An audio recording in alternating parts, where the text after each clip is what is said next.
vite, très vite même, et j'ai ramé, comme on dit, pour... Il est des voix qui font partie de notre patrimoine national. Une voix grave, légèrement éraillée, une diction parfaite qui a donné vie aux plus grands textes de notre répertoire et qui a même prêté son souffle à l'acier de Superman. Vous voyez de qui je veux parler. C'est le visage de l'élégance parisienne, le lion des planches, l'homme qui semble avoir tout réussi, Pierre Arditi. Mais aujourd'hui, j'aimerais vous poser une question. Que se passe-t-il lorsque la lumière s'éteint ? Que reste-t-il de l'acteur quand le rideau tombe et que le silence devient assourdissant ?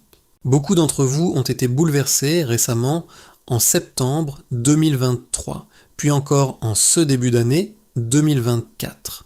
Vous avez vu ces images ou lu ces titres alarmants. Pierre Arditi s'effondre en plein spectacle au théâtre Édouard VII. Le public, pétrifié, a cru assister en direct à la fin d'un monument.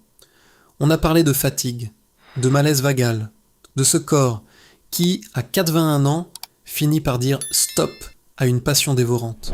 Pourtant, ce que la plupart ignorent, c'est que ce n'était pas la première fois que Pierre frôlait le néant.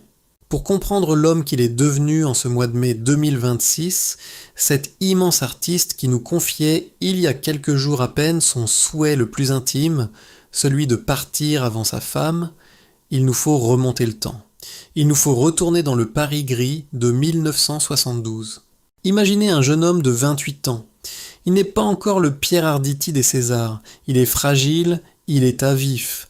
Et ce soir-là, il est seul.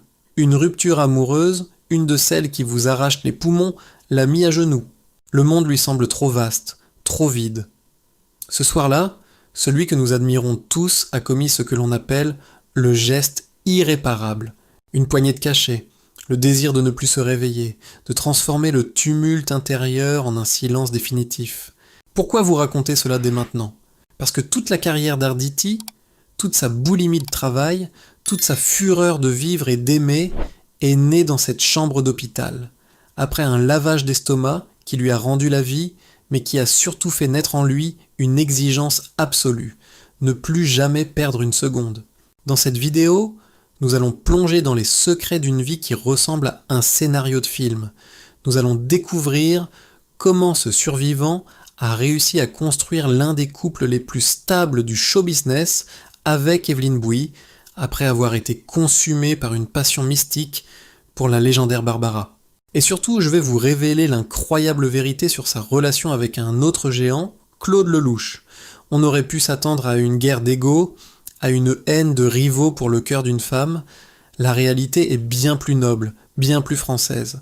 C'est l'histoire d'un pacte secret entre deux hommes pour le bonheur d'une enfant. Pierre Arditi est une énigme. Un homme qui a eu le courage de mourir à 28 ans pour mieux renaître et devenir immortel aux yeux du public.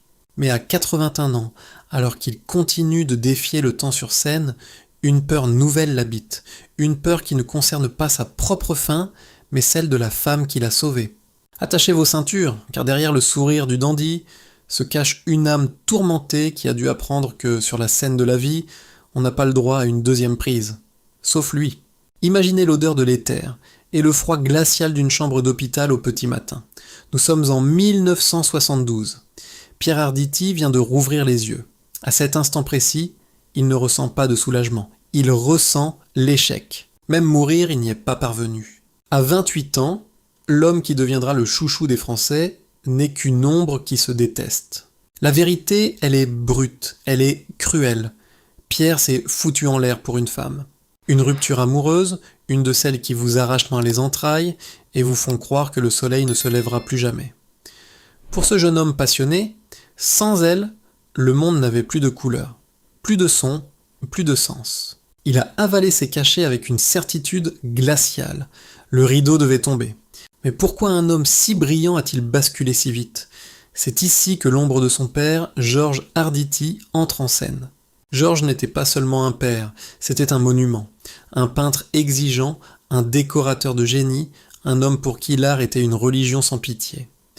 Grandir chez les Arditi, c'était vivre avec l'obsession de l'excellence. Pierre n'avait pas seulement le cœur brisé par une femme, il portait en lui la fragilité d'un fils qui, inconsciemment, craignait de ne jamais être à la hauteur du nom qu'il portait. La rupture n'a été que l'étincelle qui a fait exploser un baril de poudre fait de doutes et de quête d'identité. Pourtant, c'est dans ce bloc opératoire, entre la vie et la mort, que se produit ce que Pierre appelle aujourd'hui sa deuxième naissance.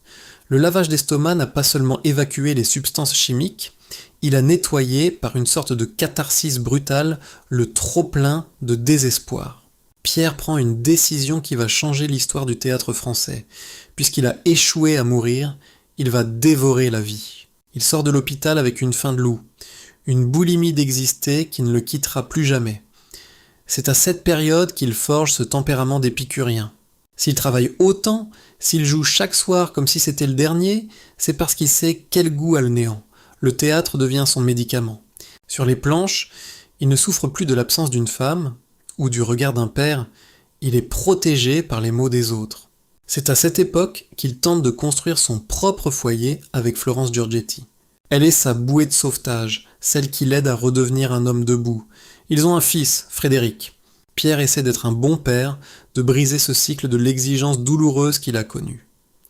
Mais peut-on vraiment guérir totalement quand on a déjà traversé le miroir ?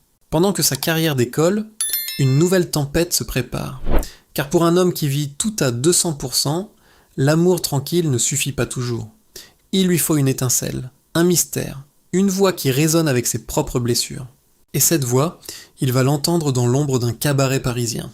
Si Florence Giorgetti a été la femme qui a réparé l'homme brisé de 1972, une autre femme va s'apprêter à le consommer tout entier. Cette femme, c'est la longue silhouette noire, le regard d'aigle et la voix qui semble venir de l'au-delà, Barbara. Imaginez Pierre Arditi à la fin des années 70. Grâce à Florence, il est redevenu un homme debout. Il est père, il travaille, il commence à se faire un nom. Mais au fond de lui, ce survivant de 28 ans ressent un vide. Le confort de la vie conjugale, aussi tendre soit-il, ne suffit pas à étancher sa soif d'absolu. Il lui faut un miroir qui reflète ses propres abîmes. Et ce miroir, il va le trouver dans les bras de la longue dame brune. Leur liaison est l'un des secrets les mieux gardés de Saint-Germain-des-Prés, avant que Pierre n'en parle, bien plus tard, avec une émotion qui ne s'est jamais éteinte.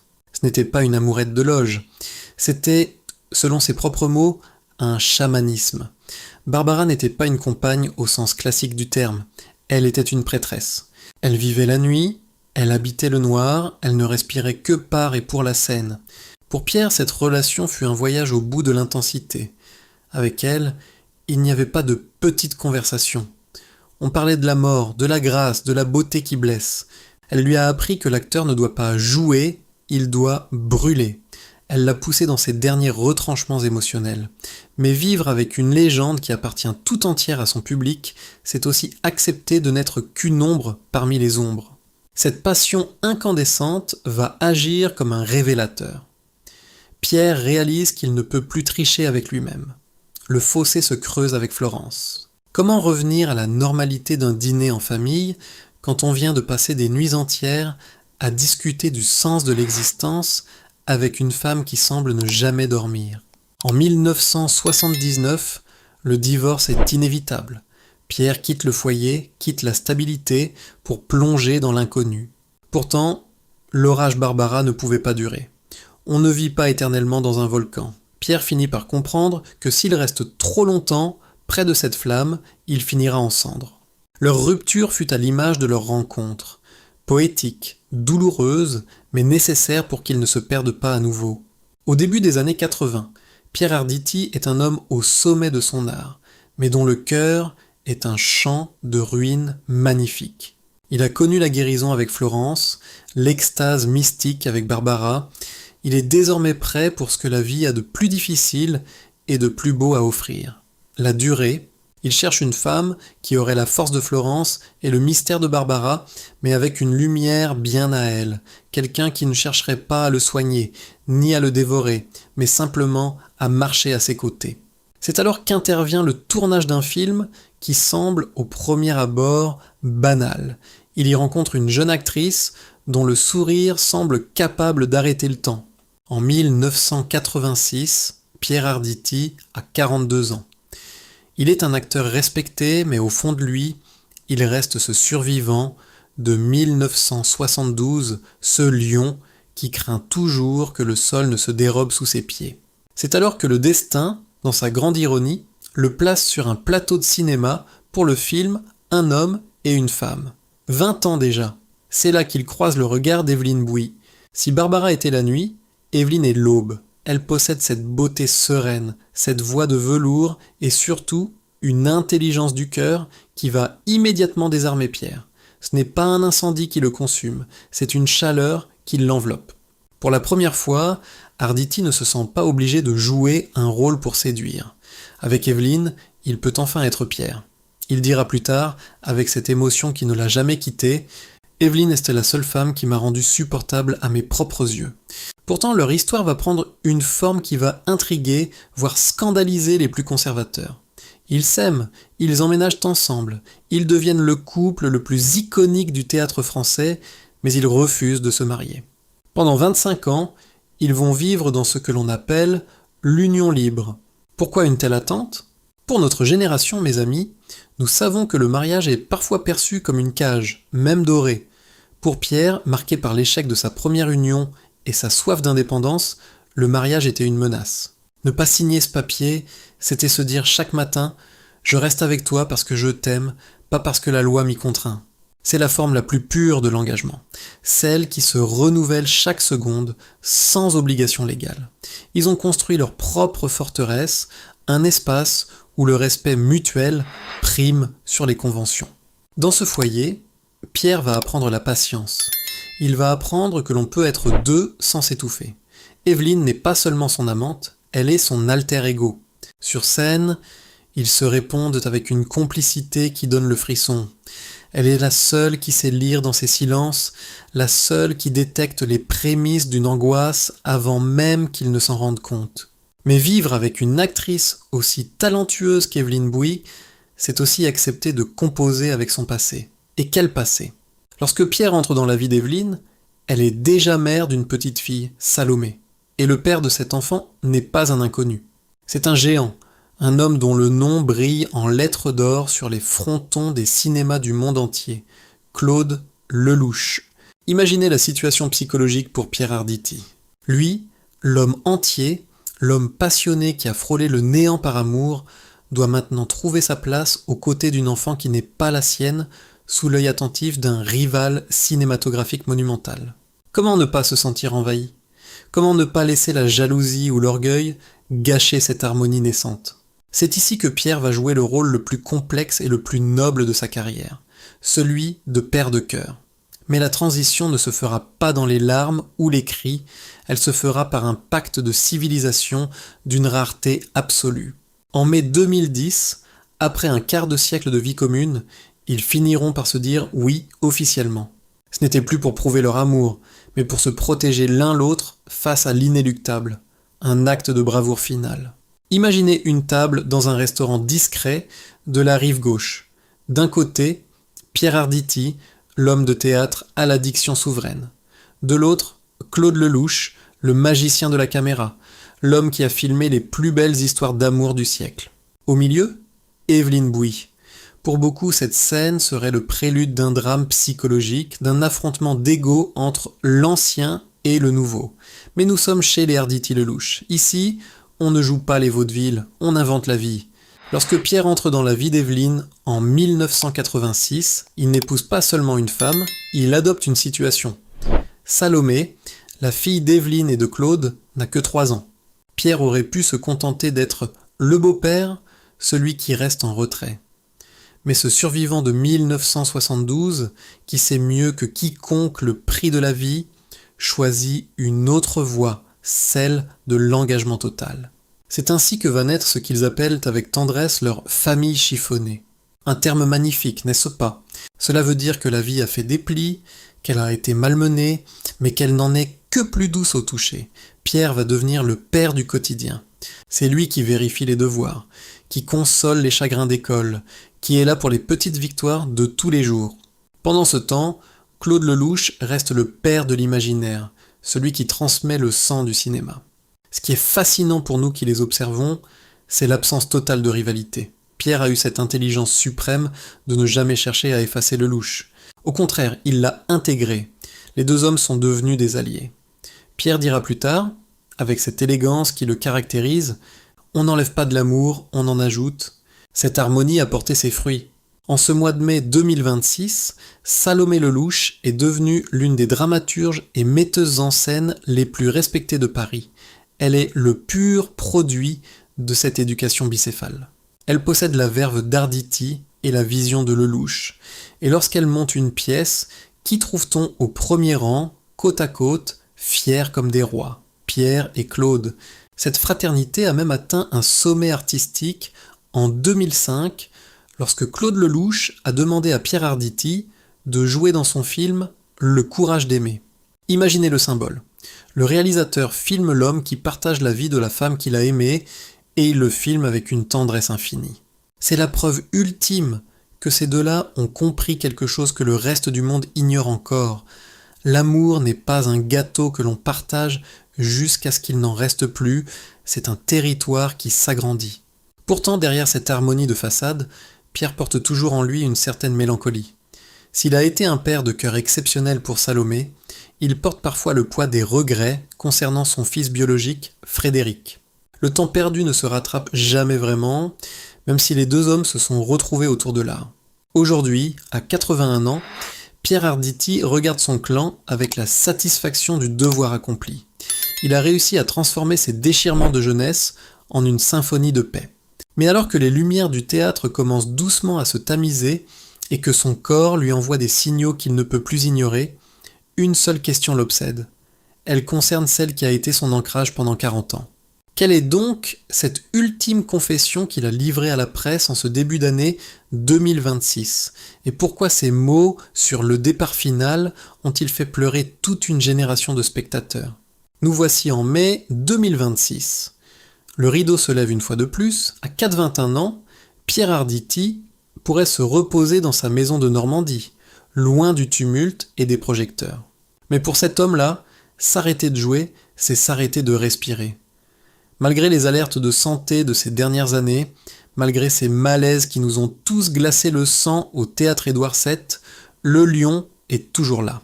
Il n'a rien perdu de sa superbe, ni de cette voix qui nous accompagne depuis plus de 50 ans. Pourtant, quelque chose a changé. Dans ses yeux, on ne lit plus la peur de l'échec, mais une lucidité poignante sur la fuite du temps. Il y a quelques jours à peine, le 6 mai 2026, Pierre a accordé une interview qui restera sans doute comme son testament spirituel.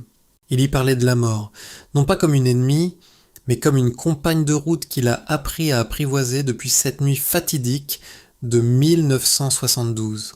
C'est là qu'il a lâché cette phrase qui a fait vibrer le cœur de la France entière. « Je veux partir avant elle ». Comprenez-vous la profondeur de cet aveu? À 28 ans, Pierre voulait mourir parce qu'il ne supportait pas la douleur d'avoir été quitté. Aujourd'hui, à 81 ans, il souhaite mourir le premier pour une raison radicalement opposée, par un pur héroïsme amoureux.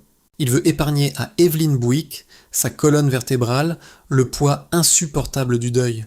Il préfère affronter l'inconnu en éclaireur plutôt que de laisser la femme de sa vie seule face au silence d'une maison vide. C'est l'acte d'amour ultime d'un homme qui a passé sa vie à apprendre ce que signifie réellement aimer. En regardant le parcours de Pierre Arditi, on comprend que sa vie n'a pas été une simple suite de succès. C'est une symphonie composée de cicatrices et de lumière.